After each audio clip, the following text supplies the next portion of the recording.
पाकिस्तान से जो शहरी आते हैं उनके लिए एक बहुत बड़ा तफरीही अपॉर्चुनिटी है, उसकी एक्सेसिबिलिटी को बेहतर बनाया जा सके। तो मैं समझता हूँ एक बहुत बड़ा संग मील होगा जो कि केएमसी अबूर करने जा रही है। मौरीपुर रोड और सैंडस्पिट रोड ऑलरेडी हम कंप्लीट कर चुके हैं, सिंध हुकूमत ने बनाई है। और आज आप देख सकते हैं कि वो साहिली पट्टी हॉक्स बे मौरीपुर जहाँ पहुँचने में आपको मादी में 2-2 घंटे लगते थे, आप ट्रैफिक में फंसते थे, अब आपको आधा घंटा लगता है वहाँ पहुँचने में, चूँकि वहाँ पर इतना अच्छा रोड का इंफ्रास्ट्रक्चर सिंध हुकूमत ने इस्टेब्लिश किया है। इसी तरीके से सिंध हुकूमत बाग इब्ने कासिम में, बल्कि सिंध हुकूमत नहीं केएमसी बाग इब्ने कासिम में, जो मादी में एक फ़िश एक्वेरियम होता था जो कि किसी की नज़र लग गई, बंद हो गया, उसके दरवाजे कराची वालों के लिए, बच्चों के लिए बंद कर दिए गए, उसको खोलने का प्रोसेस हमने स्टार्ट कर दिया है। उसकी टेंडरिंग का प्रोसेस मुकम्मल हो चुका है और इंशाअल्लाह 7 फरवरी को उसके ऊपर भी काम शुरू कर दिया जाएगा, ताकि जो लोग बाग इब्ने कासिम का रुख करते हैं, वो बच्चे, वो बूढ़े, वो फैमिलीज़, उनके पास वो फ़िश एक्वेरियम की फ़ैसिलिटी होगी, वो उसको एंजॉय कर सकें। इसी तरीके से माई कुलाची रोड की तज़ीन व आराइश, उसका टेंडर का प्रोसेस मुकम्मल हो गया इंशाअल्लाह, वो भी फरवरी 10 तारीख़ तक इंशाअल्लाह उसके काम को इब्तिदा कर दिया जाएगा। कराची के पुराने ब्रिजेज़ जिनके एक्सपेंशन जॉइंट्स ख़राब हो गए थे, एक्सपेंशन जॉइंट्स तबाहली का शिकार थे, उनकी तज़ीन व आराइश के लिए उनको रिप्लेस करने के लिए भी टेंडर कर दिया गया। इंशाल्लाह फरवरी में उसके ऊपर भी काम स्टार्ट हो जाएगा। और सर आगा खान पार्क एक बड़ा मशहूर पुराना पार्क है, उसकी तज़ीन व आराइश का भी काम यही केएमसी इंशाल्लाह करने जा रही है। इसी तरीके से जुल्फ़िकाराबाद ऑयल टर्मिनल के ऊपर 25 करोड़ लागत से उसके इंफ्रास्ट्रक्चर को इम्प्रूव करने का, उसकी जो मेन सड़क थी वो केएमसी ने पिछले दिनों तामीर की, मुकम्मल कर दी गई है, और बाकी उसकी बाउंड्री वॉल वगैरह उसकी बेहतरी के लिए काम स्टार्ट करने के लिए टेंडर दे दिया गया है। आइंदा चंद रोज़ में इंशाल्लाह उसका प्रोसेस भी फाइनलाइज कर लिया जाएगा। चूँकि मैं डिस्ट्रिक्ट सेंट्रल में मौजूद हूँ, यहाँ की सड़कों के बारे में बार बार बात की जाती है, अंदरूनी सड़कें जो कि तबाहली का शिकार हैं। मैंने बार बार ये कहा है कि 50 करोड़ की लागत से उन सड़कों की तकरीबन कोई 22 सड़कें जो कि सेंट्रल में और डिस्ट्रिक्ट वेस्ट की हैं, जिनको सिंध हुकूमत ने आइडेंटिफाई किया था, सिंध हुकूमत की मदद से केएमसी उनकी असर तामीर का प्रोसेस इंशाल्लाह स्टार्ट कर रही है।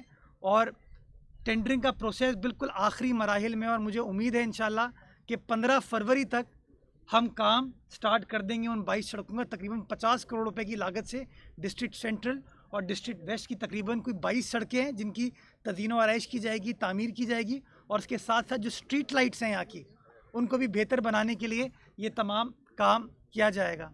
ये तमाम गुजारिशात, एक और चीज़ रह गई है शारा नूरजहाँ के हवाले से, साइड की कुछ सड़कें हैं, हमारी जो शेरशाह मार्केट की सड़क है, इसी तरह और मंसूबों के लिए हमने बजट में कुछ पैसे कराची मेगा के नाम से अप्रूव कराए थे। उन स्कीमों को अप्रूव करके टेंडरिंग के प्रोसेस को स्टार्ट किया गया, और जैसे ही टेंडरिंग का प्रोसेस मुकम्मल हो गया, बदकिस्मती के साथ वो अदालत में कोई साहब चले गए, उन्होंने एक स्टे ऑर्डर ले लिया है।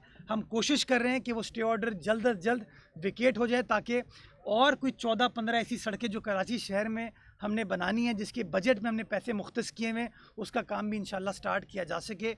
मैं शहरियों से को इस बात की यकीन दहानी कराना चाहूँगा कि हम इख्तियारात का रोना नहीं रो रहे, हम ये नहीं कह रहे कि हम कुछ नहीं कर सकते, हम आपको काम करके दिखा रहे हैं, और आपको कराची के हर ज़िले में काम होता हुआ नज़र आ रहा है। और इंशाल्लाह इसी तरीके से बेहतरी का सफ़र जारी और सारी रहेगा। कुछ देर सवेर बिल्कुल हो रही है, जिसके ऊपर कभी कभार शहरी मुझसे भी सवाल पूछते हैं, लेकिन मैं आपको बता रहा हूँ कि जो टेंडरिंग का प्रोसेस है वो इतना एक कम्बरसम प्रोसीजर, इसको फॉलो करने में टाइम लगता है। उसके बाद अगर कोई शख्स अदालत से स्टे ऑर्डर ले ले तो वो भी दिक्कतों में इजाफा करता है। लेकिन यू हैव माई वर्ड कि केएमसी हो, सिंध हुकूमत हो, इन तमाम चीज़ों को बड़ा क्लोजली मॉनिटर करिए, और इंशाल्लाह इन तमाम चीज़ों को इसी माली साल में आप काम होता हुआ देखेंगे। पाकिस्तान जिंदाबाद। कुछ सवाल जवाब में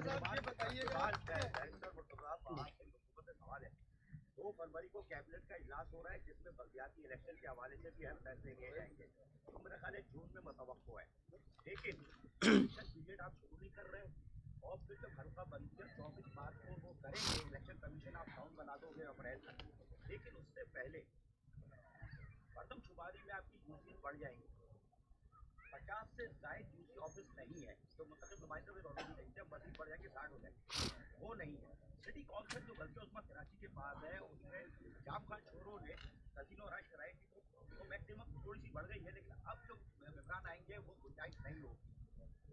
तो डिले हुआ था वो प्रोसेस, और मुंतखब देर से आया था। अगर जून में इलेक्शन होते और डिसीजन फॉर्मल नहीं होते तो फिर हलबर्दारी 2023 में नहीं होगी। नहीं, मैं आपको गुजारिश करूँ, वो जो काबीना के इजलास में एजेंडा आइटम है, वो एजेंडा आइटम है कि बहुत सारी ऐसी चीज़ें हैं जो कि अभी नहीं की जा सकती। आपने तरमीम कर दी है, फॉर एग्ज़ाम्पल टाउन सतह पे अभी इलेक्शन नहीं हुए, तो एक वैक्यूम था, एक कन्फ्यूजन थी कि क्या अभी टाउन क्रिएट कर दिया जाए, यानी कि डीएमसीज को ख़त्म करके हर टाउन में एडमिनिस्ट्रेटर अपॉइंट कर दिया जाए, या फैसला ये किया जाए कि ये टाउन पे उनके जो इलेक्टेड चेयरमैन है उसके बाद ये किया जाए। तो इस तरह की जो टेक्निकलिटीज़ थी उनको वाजे करने के लिए, इबहम दूर करने के लिए काबीना के अंदर वो एजेंडा आइटम लाया गया है। उसके बाद उसको असेंबली में पेश किया जाएगा। और आपको पता है कि कुछ और भी लोकल गवर्नमेंट कानून के अंदर तरमीम के हवाले से पेशरफ्त हो रही है, तो इंशाल्लाह जो अगला इजलास होगा, या अगला नहीं उसके बाद वाला इजलास होगा, उसके अंदर वो तरमीम ले आई जाएंगी।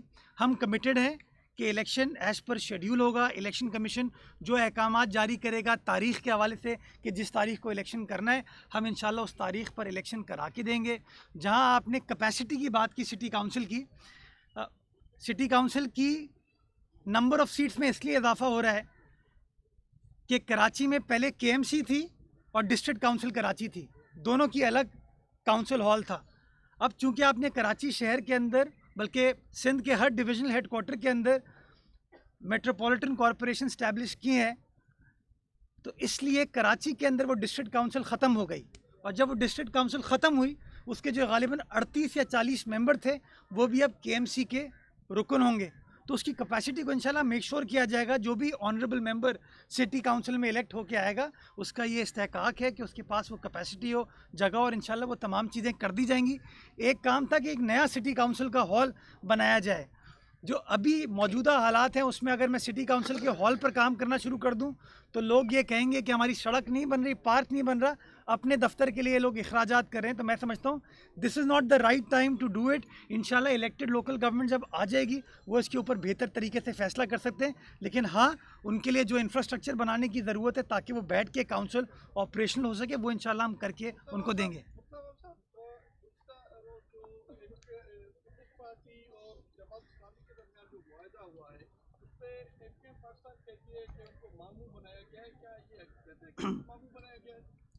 नहीं, मैं तो समझता हूँ कराची शहर में रिश्ते नाते बड़े इंपॉर्टेंट होते हैं। कोई मामू होता है, कोई खाला होता है, कोई फुप्पी होती है, कोई भाई होता है, कोई बहन होती है। तो अच्छी बात है, हम दिलों को अगर जोड़ रहे हैं और रिश्ते बन रहे हैं तो अच्छी बात है। मैं समझता हूँ एमक्यूएम को खुश होना चाहिए इस बात पे, कराची वालों को खुश होना चाहिए। बड़ा तफरीक की सियासत कर ली, बड़ी तफरीक की बात कर ली। दिलों को जोड़े, मिलकर काम करें। ये बताइए कि इसमें एडमिनिस्ट्रेटर सेंट्रल कौन है? अली जैदी साहब ये बैठे देख लें जनाब, एडमिनिस्ट्रेटर साहब के बाद जब यहाँ से चार्ज खत्म हुआ, डिप्टी कमिश्नर से 50 करोड़ रुपए रखे हुए थे। वो 50 करोड़ रुपए कहाँ गए? लियाकताबाद से लेकर न्यू कराची तक सड़कें, लाइटें सब बदहाली का शिकार हैं और कोई तवज्जो नहीं है किसी चीज़ पे। बात ये कि आप तनकीद करते थे सियासी लोगों पे, ये इंतजामी लोग जो आपके साथ हैं, ये डिप्टी कमिश्नर साहब काम कर रहे हैं, लोग इनसे राब्ते में, इनसे नहीं है। तो आप तब्दीली ले आए ना, इनको एक शख्स के खातिर आप पूरे जिले के अवाम को मुश्किल में डाले हुए हैं, तो कैसे काम होगा बेहतर? तो मैं ज़ातियात पर मबनी चीज़ों का कभी जवाब नहीं है। एडमिनिस्ट्रेटर मेरी बात तो सुन, डिस्ट्रिक्ट के नुमाइंदे हैं, मेरी बात मेरी बात तो सुन लेना। मैं तो मसाइल की बात कर रहा हूँ। मैं तो मेरी बात सुन लेना। एडमिनिस्ट्रेटर साहब मौजूद हैं, आपका मैं इनसे टाइम कराता हूँ, साथ बैठे आपको हिसाब दे देंगे, कोई मसला नहीं है। ये अगर कोई गलत चीज़ हो रही होगी, गलत चीज़ नहीं होनी चाहिए, एब्सोल्युटली। जो आपका सवाल है, सवाल का जवाब देंगे आपको। लेकिन मैं समझता हूँ इस लेवल पे केएमसी का इवेंट है, मैं ज़ातियात पर नहीं आना चाहूँगा। सवाल है कि जैसे कि आपने कहा कि कुछ अच्छी चीजें भी हो रही हैं और मीडिया उसको दिखा भी रहा है, लेकिन सेंट्रल में साथ ही साथ कुछ नेगेटिव चीजें भी हो रही हैं। आपके बराबर में डीसी साहब बैठे हैं, आप इनसे पूछ लें बिल बोर्ड से के मुतालिक उन्होंने डीएमसी को कितने खत लिखे हैं कि बिल बोर्ड गैर कानूनी है, सुप्रीम कोर्ट के अहकामात हैं, इनको हटा दिया जाए, लेकिन डीसी साहब के एक भी खत का जवाब नहीं मिला और वो चीजें चली भी हैं। तो आप, मैं इसका जवाब, खातून का भी नाम आ रहा है, आपको पता है? अच्छा, सब आपको पता है, तो आप चाहते हैं कि मैं टीवी पे कहूँ? खातून ने, एक मिनट, खातून को जब हटाया सिंध हुकूमत ने, तो वापस कैसे आई? वो कैसे आई थी ज़रा बताइएगा। कोई अदालत से मेरी बात सुना। देखिए यही तो प्रॉब्लम है, जब इंतज़ामिया हरकत में आती है, काम करती है, कोई फ़ैसला करती है, तो वो जो अफेक्टेड अफसर जिसके ऊपर लेट से आप भी इल्ज़ाम अभी लगा रहे हैं, वो अफेक्टेड अफसर अदालत जाता है, अदालत से स्टे ऑर्डर लेके आ जाता है। जब वो स्टे ऑर्डर लेके आता है फिर मुझे बताएं कि हम क्या कर सकते हैं। मैंने ताहा सलीम साहब के खतूत देखें, मैं ख़ुद भी देख रहा हूँ कि बहुत सारी जगहों पे कराची के अंदर गैर कानूनी बिलबोर्ड्स तामीर किए गए हैं, उसको रिज़ॉल्व करने की कोशिश की जा रही है। मैं समझता हूँ कोई गैर कानूनी चीज़ नहीं होनी चाहिए। सिंध हुकूमत ने, सिंध काबीना ने एडवर्टिजमेंट के नए रूल्स फॉर्मुलेट किए हैं जो कि काबीना ने अप्रूव किए हैं। उन रूल्स की रोशनी के अंदर अगर बिलबोर्ड्स लगेंगे तो उनकी लगने की इजाज़त है, उसके ख़िलाफ़ अगर कोई चीज़ लगेगी तो वो गलत है, गैर कानूनी है, उसको नहीं होना चाहिए। और इंशाल्लाह डीसी साहब भी ये काम करेंगे, डीएमसी के जो ओहदेदार है वो भी काम करेंगे, केएमसी भी काम करेगी। सारी कराची की इंतज़ामिया को मेक श्योर करना चाहिए कि जो वो रूल्स हैं उनके एम्बिट में रहते हुए कार्रवाई की जाए। अच्छा, ये बताइए कि खैरात की है और आप बड़े दावे भी करते हैं सड़कें बनेंगी, लेकिन सड़कें तो हर बार आप दावा करके चले जाते हैं। आपने यकीन दहानी पिछले दिनों भी कराई थी कि टेंडर पास हो रहे हैं, टेंडर कर दिए गए, लेकिन वो टेंडर कहाँ गए ये नहीं मालूम। फिर उसके बाद जिला कौंसिल का इतना बड़ा बजट है, मज़ाफ़ाती इलाके बदहाली का शिकार है, बहुत बड़ा बजट है, आप समझे केएमसी से ज़्यादा बड़ा बजट है, लेकिन वहाँ भी यही सूरत हाल है। अब तक टेंडर पास नहीं हुए। मॉडल कॉलोनी, कोरंगी और जिला बस्ती में तो एडमिनिस्ट्रेटर की जानिब से बेहतर कुछ होता हुआ नजर आ रहा है काम, लेकिन जिला कोरंगी, जिला मलिक तो बहुत ज़्यादा मुतासिर है। अच्छा देखिए, ये आपने बड़ा अहम सवाल किया। देखिए मैं कानून के ताबे हूँ, मैं प्रोसीजर के ताबे हूँ। मैं आज आपके कहने पे मैं तो दिल से ये चाहूँगा कि जिस रोड से मैं गुजर के आऊँ वो रोड फौरी तौर पर तामीर कर दी जाए, लेकिन मैं क्या, वज़ीर आला क्या, वज़ीर आज़म भी ये काम नहीं कर सकता कि फ़ौरन सड़क बनवा दे। क्यों? क्योंकि एक टेंडरिंग का प्रोसेस है। वो टेंडरिंग का प्रोसेस ये नहीं कहता कि मैं आज सुबह अखबार में दूं और कल उसका टेंडर अवार्ड कर दूं। एक प्रोसीजर है जिसका टाइम लगता है। जब आप टेंडरिंग का प्रोसेस कंप्लीट करते हैं तो लोग उसके ग्रीवेंसेस लेके आपके पास आते हैं, जिस प्रोसीजर को कानून के तहत आपको फॉलो करना है। आपका सवाल दुरुस्त है। मैं समझता हूँ कहीं ना कहीं हमें ये पॉलिसी को क्लैरिटी लाने की ज़रूरत है कि इस तरह की इमरजेंसी के सिचुएशन में जब रोड बारिशों के बाद तबाही का शिकार हो, आपको इतना लंबा प्रोक्योरमेंट प्रोसेस फॉलो नहीं करना चाहिए और फौरी तौर पर आवाम को रिलीफ देनी चाहिए। लेकिन बदकिस्मती के साथ इस वक्त जो मुजव्वज़ा कानून मौजूद है वो तो ये कहता है कि अखबार में ऐड दो, ऐड देने के बाद अपनी लोग बिड जमा करेंगे, बिड को एवेलुएट किया जाएगा, एवेलुएट करने के बाद आप बिड को अवार्ड करेंगे। जिन लोगों को बिड नहीं मिलेगी वो अपने एतराज़ात दाखिल करेंगे। एतराज़ात दाखिल करने के भी मज़ीद टाइम पीरियड है, एतराज़ात के ऊपर फैसला होगा और फैसले के बाद भी लोग अदालत का रुख कर लेते हैं। तो कहीं ना कहीं जो हमारी अपनी जो प्रॉब्लम्स हैं वो आपके साथ मैं शेयर करता हूँ। आपका सुबह मैंने टीवी चैनल पे एक ख़बर चली, मैं देखी, मुझे तकलीफ़ होती है। मेरा शहर है यार, अगर सड़क टूटी हुई है मुझे नहीं अच्छा लगेगा कि सड़क टूटी, मैं चाहूँगा सड़क बन जाए, लेकिन जहाँ जहाँ मेरे हाथ बंधे में कानूनी एतबार से मैं कुछ कर नहीं सकता उसके हवाले से। जी ये रोड की बात जब की थी तो आपने कहा था कि उस पर स्टे मिला हुआ है, लेकिन बात अगर हम करें जहांगीर रोड जिसकी बार बार निशानदेही की, मिट्टी पाव फार्मूला इस्तेमाल किया जाता है, थोड़ी देर के लिए एक्शन होता है, मिट्टी डाल दी जाती है, फिर वादा किया जाता है, फिर चले जाते हैं। नाज़माबाद अंडरपास की बात की, उस पर भी मिट्टी डाली गई, उसके बाद काम ही नहीं हुआ। तो इसमें क्या मसला है, क्या रुकावट है? अच्छा, मेरे सवाल का जो आपका है ना, इसका जवाब प्लीज़ चलवाइएगा अपने चैनल पे। आपने जहांगीर रोड की बात की, वो जहांगीर रोड इस वक्त तबाही का शिकार है, उसका एक पोर्शन, राइट? वो पोर्शन किसने बनवाया था? सर हमेशा आप पीटीआई को मलबा डाल देते हैं, लेकिन खुद भी तो काम मेरी बात सुने ना, सवाल का जवाब। पीटीआई के एमएनए इज़्ज़त व एहतराम के वाजिब आमिर लियाकत हुसैन साहब ने वफाकी हुकूमत से फ़ंड्स लेने के बाद उस सड़क को तामीर किया और सड़क की तामीर के दौरान सेवरेज को, ड्रेनेज को नुकसान पहुंचाते हुए काम किया गया। लोकल इंतज़ामिया से ना मशावरत की, ना उनको ऑन बोर्ड लिया गया, जिसका नतीजा ये हुआ कि जब आपने लाइनों को चोक कर दिया तो उसका पानी बाहर आया, उसने रोड को ख़राब कर दिया। मैं बहैसियत एडमिनिस्ट्रेटर डिप्टी कमिश्नर ईस्ट के ज़रिए पीडब्ल्यूडी के साथ राब्ते में हूँ। इस वक्त वहाँ पर उसकी लाइन की विंचिंग चल रही है।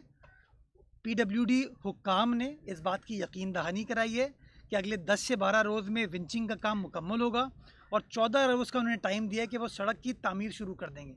तो मैं ज़मज़म रिक्वेस्ट आपको ये कहूँगा कि बिल्कुल आप हमें अटैक करें, क्रिटिसाइज़ करें, लेकिन जो लोग ज़िम्मेदार हैं उस गलती के, उसकी निशानदेही करें। वो सड़क मैंने नहीं बनाई।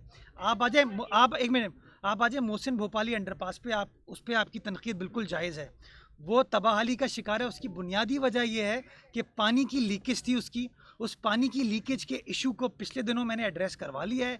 अब चूंकि पानी की लीकेज का इशू एड्रेस हो गया है, वहाँ पर पहले मट्टी डाली जा रही है। मट्टी डाले बगैर आप डामर नहीं डाल सकते, पहले आपको सड़क को लेवल करना पड़ेगा। और जब आप लेवल, क्योंकि खर्चा होता है इसका, आवाम का पैसा है, जब आप लेवल करते हैं कुछ दिन आप असेस करते हैं सिचुएशन को, क्या यार पानी वापस लीक तो नहीं हो रहा। तो एक बार उन चीज़ों के सेफगार्ड ले लिए जाएंगे, उसको कंप्लीट कर दिया जाएगा। लेकिन उसके साथ अंडरपासेस की जब आप बात करती हैं, उसी अंडरपास से आगे निकल के 2 अंडरपासेस पे जाएं, वहाँ पे टाइल लगते हुए आपको नज़र आ रहे हैं, उसकी सड़क का गेड़ा डल रहा है, सड़क भी वापस बन रही है। वो भी यही केएमसी काम कर रही है ना। तो इंशाल्लाह मैं कभी आके वो फाइल फेंकने वाला काम नहीं करूँगा। मेरा जो काम है लोगों की खिदमत करने का, मैं हद्दुल इम्कान कोशिश कर रहा हूँ कि काम कर सकूँ, और इंशाल्लाह जो कुछ भी मेरी कैपेसिटी में हुआ वो मैं करके दूंगा। जी हफीज़, ये मैं हफीज़ अगर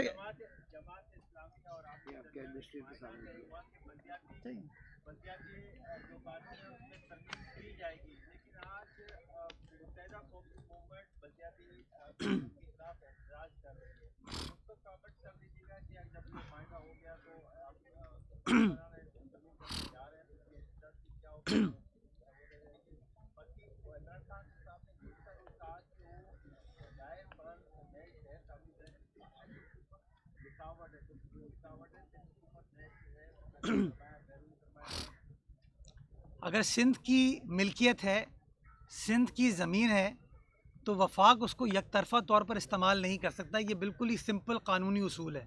और हमने वफाक को बार बार ये कन्वे किया कि प्रॉपर्टी सिंध हुकूमत की है, सूबाई सिंध की है, सिंध की आवाम की है। तो यकतरफ़ा तौर पर आप ये चीज़ नहीं कर सकते।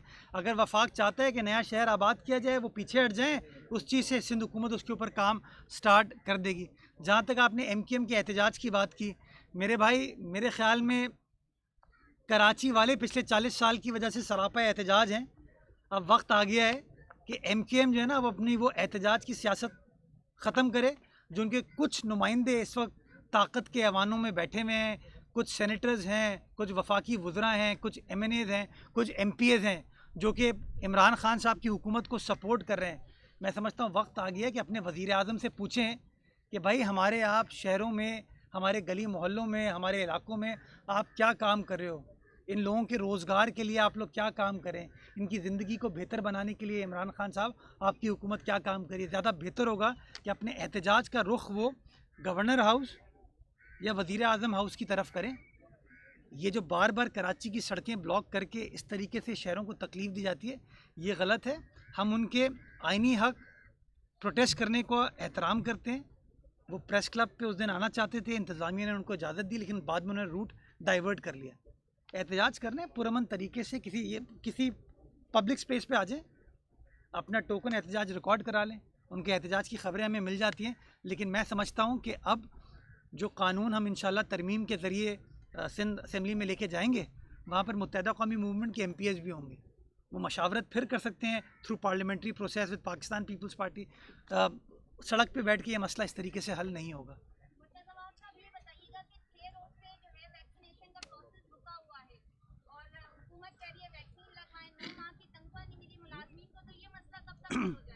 आप एक्सपो सेंटर की बात करिए, पूरे शहर में या पूरे सूबे में, तो आपके सवाल से तासुर यह है कि पूरे सूबे में या पूरे शहर में वैक्सीनेशन नहीं हो रही।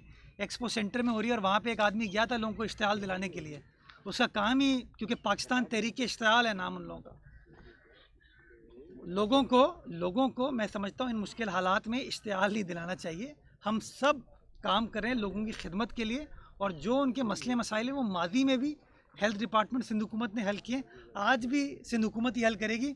वो इश्तिहाल अंगेज़ तकारीर करने से हलीम आदिल शेख साहब इन मामलात को हल नहीं करा पाएंगे। मैं मसले को, मुझे इसकी एग्जैक्ट डिटेल्स नहीं पता, इसलिए मैं कमेंट नहीं कर सकता। बट माजी में भी इनकी कोई तनख्वाह का इशू आया था, तो इसी सिंध हुकूमत ने, हेल्थ डिपार्टमेंट ने हल किया था। तो एक बार फिर हम हल करेंगे इंशाल्लाह। सर वो वैक्सीनेटर्स की तनख्वाह थी, वो कुछ रिलीज होना शुरू हो ठीक। गई है। और भाई हलीम आदिल शेख ने तो ये भी कहा है कि 1 हफ्ते के अंदर अगर उनके मुतालबात ना माने गए तो PTI उनके साथ जो है रोडों पर आएगी। दूसरा सवाल ये है कि ये जो किनके साथ रोडों पर आएगी? PTI उनके साथ आएगी जो वहाँ पर बैठे हुए हैं। वैक्सीनेटर जो हैं। दूसरा सवाल ये कि माली जो हर जगह पर आपके साथ होते हैं, ये सजाई करते हैं, 13 मार्च से उनकी जो एरियर्स रुके हुए हैं, क्या अभी उनको मिलेंगे? अच्छा, मुझे अभी डीसी साहब ने बताया कि वो जो हेल्थ वर्कर्स का वैक्सीनेटर्स का इशू है उसकी तनख्वाह रिलीज़ होने का प्रोसेस स्टार्ट हो गया, मुझे अभी इन्होंने बताया, तो ये मैं तस्दीक कर दूं। मैं उन लोगों को भी कहना चाहूँगा कि आप वैक्सीनेटर्स का काम लोगों को वैक्सीन लगाना है, काम करना है। ये इस तरह की जो सियासी चीज़ें हैं इससे इज्तनाब करें। लोगों की खिदमत के लिए आपको अपॉइंट किया गया था, अपनी वैक्सीन लगाए। सरकार कहीं नहीं जा रही, आपके मसाइल को हल किया जाएगा। बाकी पार्क्स डिपार्टमेंट का तो हर बंदा जो है वो मेरे दिल के करीब है, क्योंकि मैं खुद बड़ा क्लोजली उनके साथ काम करता हूँ। उनके जो मसले मसाइल हुए वो हम मसले हल करके देंगे। Last question.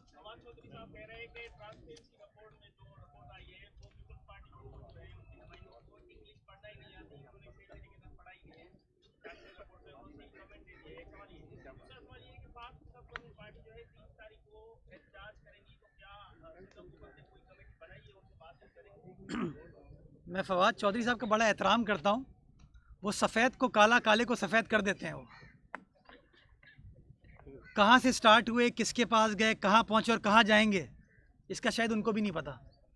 तो मेरे ख़्याल में फवाद चौधरी साहब को जो आज वो इल्ज़ाम तराशी कर रहे हैं, माजी में इमरान खान साहब इसी ट्रांसपेरेंसी इंटरनेशनल की रिपोर्ट लेके यूं लहराते थे और माजी की हुकूमतों के बारे में बात करते थे।